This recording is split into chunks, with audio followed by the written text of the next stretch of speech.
ನಮಸ್ಕಾರ ಸ್ನೇಹಿತರೆ. ದಿನ ಕಳೆದಂತೆ 2025ರ T20 ಮಾದರಿಯ ಏಷ್ಯಾ ಕಪ್ ಹತ್ತಿರವಾಗುತ್ತಿದೆ. ಸದ್ಯ ಏಷ್ಯಾ ಕಪ್ ಮತ್ತೆ T20 ವರ್ಲ್ಡ್ ಕಪ್ ನಲ್ಲಿ ಟೀಮ್ ಇಂಡಿಯಾ ಚಾಂಪಿಯನ್ ಆಗಿದ್ದು, ಬರುವಂತ ಈ ಏಷ್ಯಾ ಕಪ್ ಭಾರತ ತಂಡಕ್ಕೆ ತುಂಬಾ ಮಹತ್ವದಾಗಿದೆ. ರೋಹಿತ್ ಶರ್ಮಾ, ವಿರಾಟ್ ಕೊಹ್ಲಿ, ರವೀಂದ್ರ ಜಡೇಜಾರಂತ ಸೀನಿಯರ್ ಆಟಗಾರರು ಈಗಾಗಲೇ ನಿವೃತ್ತಿ ಹೊಂದಿದ್ದು, ಅವರ ಅನುಪಸ್ಥಿತಿಯಲ್ಲಿ ಟೀಮ್ ಇಂಡಿಯಾ ಈಗ ಮೊದಲ ಬಾರಿಗೆ ಕಣಕ್ಕಿಳಿಯುತ್ತಿದೆ. ಹಾಗಾದರೆ ಭಾರತದ ಬಲಿಷ್ಠ ಪ್ಲೇಯಿಂಗ್ 11 ಯಾವ ರೀತಿ ಇರಬಹುದು, ಯಾವ ಹೊಸ ಆಟಗಾರರು ತಂಡಕ್ಕೆ ಎಂಟ್ರಿ ನೀಡಬಹುದು, ಇದರ ಬಗ್ಗೆ ಸಂಪೂರ್ಣ ಮಾಹಿತಿಯನ್ನು ಈ ವಿಡಿಯೋದಲ್ಲಿ ತಿಳಿದುಕೊಳ್ಳೋಣ. ದಯವಿಟ್ಟು ವಿಡಿಯೋ ಕೊನೆಯ ತನಕ ನೋಡಿ ಮತ್ತೆ ಇತರರಿಗೂ ಕೂಡ ಶೇರ್ ಮಾಡಿ.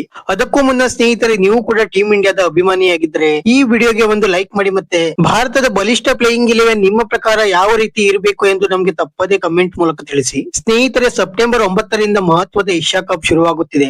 ಈ ಬಾರಿ T20 ಫಾರ್ಮೆಟ್ ನಲ್ಲಿ ಏಷ್ಯಾ ಕಪ್ ನಡೆಯುತ್ತಿದ್ದು, 2026ರಲ್ಲಿ ಮತ್ತೆ T20 ವಿಶ್ವಕಪ್ ನಡೆಯಲಿರುವುದರಿಂದ ಈ ಏಷ್ಯಾ ಕಪ್ ಭಾರತ ತಂಡಕ್ಕೆ ತುಂಬಾ ಮಹತ್ವದಾಗಿದೆ. ಹಾಗಾದರೆ ಭಾರತದ ಬಲಿಷ್ಠ ಪ್ಲೇಯಿಂಗ್ 11 ಯಾವ ರೀತಿ ಇರಬಹುದು ಎಂಬುದನ್ನು ನೋಡುವುದಾದ್ರೆ, ಈ ಬಾರಿ ಆರಂಭಿಕರಾಗಿ ಯಶಸ್ವಿ ಜೈಸ್ವಾಲ್ ಅವರ ಜೊತೆ ಸಂಜು ಸ್ಯಾಮ್ಸನ್ ಅವರು ಕಣಕ್ಕಿಳಿಯಬಹುದು. ಲೆಫ್ಟ್ ಅಂಡ್ ರೈಟ್ ಕಾಂಬಿನೇಷನ್ ನೊಂದಿಗೆ ಭಾರತ ಈ ಜೋಡಿಯೊಂದಿಗೆ ಕಣಕ್ಕಿಳಿಯುವ ಸಾಧ್ಯತೆ ಇದ್ದು, ಅಭಿಷೇಕ್ ಶರ್ಮಾ ಅವರ ಆಪ್ಷನ್ ಕೂಡ ಟೀಮ್ ಇಂಡಿಯಾ ಬಳಿ ಇದೆ. ಆದರೆ ಕನ್ಸಿಸ್ಟೆನ್ಸಿ ದೃಷ್ಟಿಯಿಂದ ಟೀಮ್ ಇಂಡಿಯಾ ಯಶಸ್ವಿ ಜೈಸ್ವಾಲ್ ಅವರ ಜೊತೆ ಕಣಕ್ಕಿಳಿಯುವ ಸಾಧ್ಯತೆ ತುಂಬಾ ಹೆಚ್ಚಾಗಿದೆ. ಮತ್ತೆ ಇತ್ತೀಚೆಗೆ ಸಂಜು ಸ್ಯಾಮ್ಸನ್ ಅವರು ಕೂಡ ಆರಂಭಿಕರಾಗಿ ಕಣಕ್ಕಿಳಿದು ತುಂಬಾ ಒಳ್ಳೆಯ ಪ್ರದರ್ಶನ ನೀಡುವುದರ ಜೊತೆಗೆ ಶತಕಗಳನ್ನು ಸಹ ಸಿಡಿಸಿದ್ದಾರೆ. ಆದ್ದರಿಂದ ಟೀಮ್ ಇಂಡಿಯಾ ಆರಂಭಿಕರಾಗಿ ಇವರೊಂದಿಗೆ ಕಣಕ್ಕಿಳಿಯಬಹುದು. ನಂತರ ಮೂರನೇದಾಗಿ ಈ ಬಾರಿ ಶ್ರೇಯಸ್ ಅಯ್ಯರ್ ಅವರಿಗೆ ಟೀಮ್ ಇಂಡಿಯಾ ಅವಕಾಶ ನೀಡಬಹುದು. ಕಳೆದ ಹಲವು ತಿಂಗಳುಗಳಿಂದ ಶ್ರೇಯಸ್ ಅಯ್ಯರ್ ಅವರು T20 ತಂಡದಿಂದ ದೂರವಾಗಿದ್ದರು. ಆದರೆ ಕಳೆದ IPL ನಲ್ಲಿ ತುಂಬಾ ಒಳ್ಳೆಯ ಪ್ರದರ್ಶನ ನೀಡಿದ್ದ ಶ್ರೇಯಸ್ ಅಯ್ಯರ್ ಅವರು ಈ ಬಾರಿ ಮತ್ತೆ T20 ತಂಡದಲ್ಲಿ ಕಂಬ್ಯಾಕ್ ಮಾಡುವ ಸಾಧ್ಯತೆ ತುಂಬಾ ಹೆಚ್ಚಾಗಿದೆ. ಮತ್ತೆ ಮೂರನೇ ಸ್ಥಾನದಲ್ಲಿ ವಿರಾಟ್ ಕೊಹ್ಲಿ ಅವರು ಇಲ್ಲದಿರುವುದರಿಂದ ಟೀಮ್ ಇಂಡಿಯಾವನ್ನು ಗೈಡ್ ಮಾಡಲು ಶ್ರೇಯಸ್ ಅಯ್ಯರ್ ಅವರು ಬೆಸ್ಟ್ ಆಪ್ಷನ್ ಅಂತಾನೆ ಹೇಳಬಹುದು. ನಂತರ 4ನೇ ಕ್ರಮಾಂಕದಲ್ಲಿ ಸ್ಫೋಟಕ ಬ್ಯಾಟ್ಸ್ಮನ್ ಟೀಮ್ ಇಂಡಿಯಾ ನಾಯಕ ಸೂರ್ಯಕುಮಾರ್ ಯಾದವ್ ಅವರು ಕಣಕ್ಕಿಳಿಯಬಹುದು. ಮೊದಲ ಬಾರಿಗೆ ಮಹತ್ವದ ಟೂರ್ನಿಯಲ್ಲಿ ನಾಯಕನಾಗಿ ಭಾಗವಹಿಸುತ್ತಿರುವ ಸೂರ್ಯಕುಮಾರ್ ಯಾದವ್ ಅವರ ಮೇಲೆ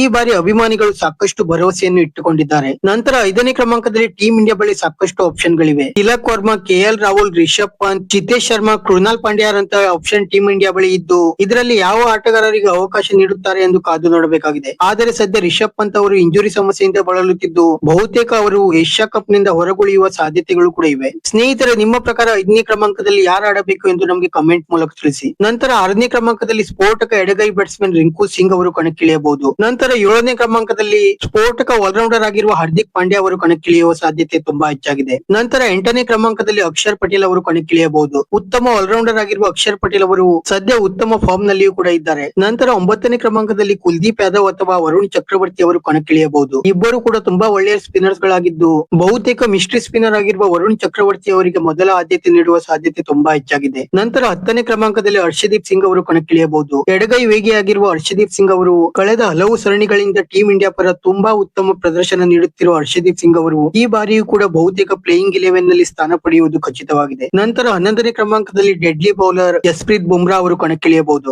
ಆದರೆ ಫಿಟ್ನೆಸ್ ದೃಷ್ಟಿಯಿಂದ ಜಸ್ಪ್ರೀತ್ ಬುಮ್ರಾ ಅವರು ಎಷ್ಟು ಪಂದ್ಯಗಳನ್ನು ಆಡಲು ಅರ್ಹರು ಎಂದು ಇನ್ನೂ ಕೂಡ ಖಚಿತವಾಗಿಲ್ಲ. ನಂತರ ಬೆಕಪ್ ಆಗಿ ಶುಭ್ಮನ್ ಗಿಲ್, ಜಿತೇಶ್ ಶರ್ಮಾ, ಅಭಿಷೇಕ್ ಶರ್ಮಾ, ಹರ್ಷಿತ್ ರಾಣಾ, ಮೊಹಮ್ಮದ್ ಸಿರಾಜ್, ಸಾಯಿ ಕಿಶೋರ್ ಅಂತ ಆಟಗಾರರು ಕೂಡ ಇದ್ದಾರೆ. ಸ್ನೇಹಿತರೆ, ಇದಾಗಿತ್ತು ಸದ್ಯದ ಭಾರತ ತಂಡದ ಪ್ರೊಬೆಬಲ್ ಬಲಿಷ್ಠ ಪ್ಲೇಯಿಂಗ್ 11. ನಿಮ್ಮ ಪ್ರಕಾರ ಪ್ಲೇಯಿಂಗ್ 11 ನಲ್ಲಿ ಯಾವ ಬದಲಾವಣೆಗಳಾಗಬೇಕು ಎಂದು ನಮಗೆ ತಪ್ಪದೇ ಕಮೆಂಟ್ ಮೂಲಕ ತಿಳಿಸಿ. ವಿಡಿಯೋ ಇಷ್ಟ ಆಗಿದ್ದರೆ ಲೈಕ್ ಮಾಡಿ ಮತ್ತೆ ಚಾನೆಲ್ ಅನ್ನು ಸಬ್ಸ್ಕ್ರೈಬ್ ಮಾಡಲು ಮರೆಯಬೇಡಿ.